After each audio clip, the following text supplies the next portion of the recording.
Jo practico tir olímpic, és un esport poc conegut i realment hi ha més gent de la que jo em pensava que hi havia quan vaig començar. Com he dit, és un esport poc conegut i molta gent quan els dic que practico aquest esport doncs diuen «Ostres, això és perillós».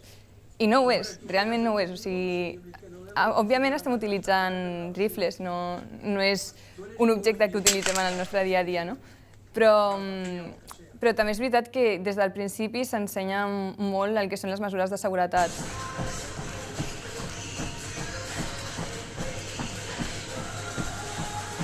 Mantenir aquesta vida d'esportista i estudiant alhora és complicat sense organització.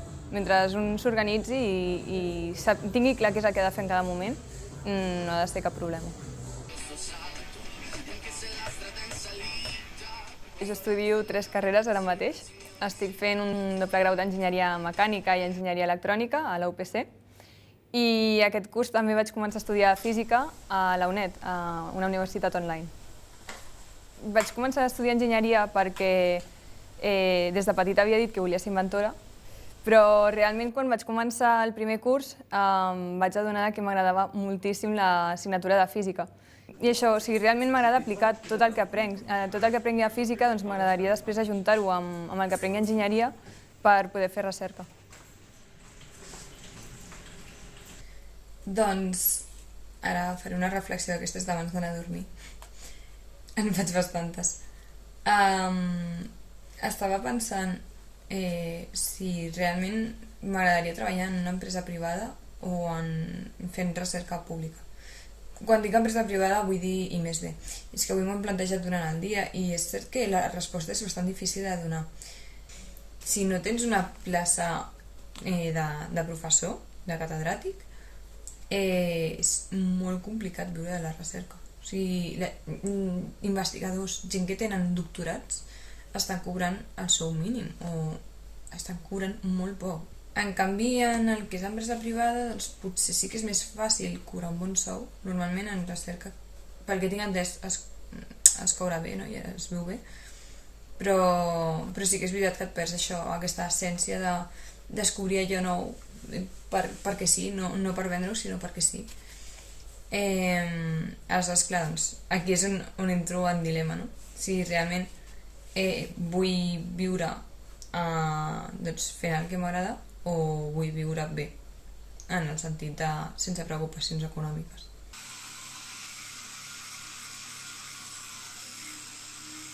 Quan em vaig canviar d'escola, a quart d'ESO, se'm va proposar participar en unes beques que es diuen Joves i Ciència. Van ser 3 anys on anàvem als estius a fer investigació, a fer recerca, i vaig conèixer gent meravellosa. I a part d'això, arrel d'aquestes amistats vaig conèixer més gent, gent amb la que actualment estudio i tot ha canviat. A mi m'agrada la recerca, però concretament de la recerca el que a mi m'agradaria fer idealment és dissenyar les màquines que s'utilitzen en recerca. O sigui, totes aquestes màquines que encara no existeixen i que són necessàries per aconseguir algun descobriment. Doncs ara ja és hora d'anar a dormir, però abans d'anar-me'n a dormir us volia presentar una miqueta què és el que farem demà. I és que demà és un dia molt especial perquè són les finals globals, és a dir, mundials, del concurs Go Green.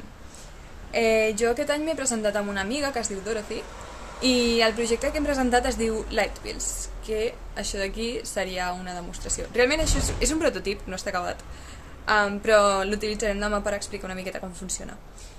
La idea és que quan tinguem això posat a l'ampolla, i l'ampolla està plena d'aigua, i aleshores l'aigua el que fa és, si tenim el llum blanc encès, doncs difracta aquesta llum i converteix l'ampolla en una bombeta.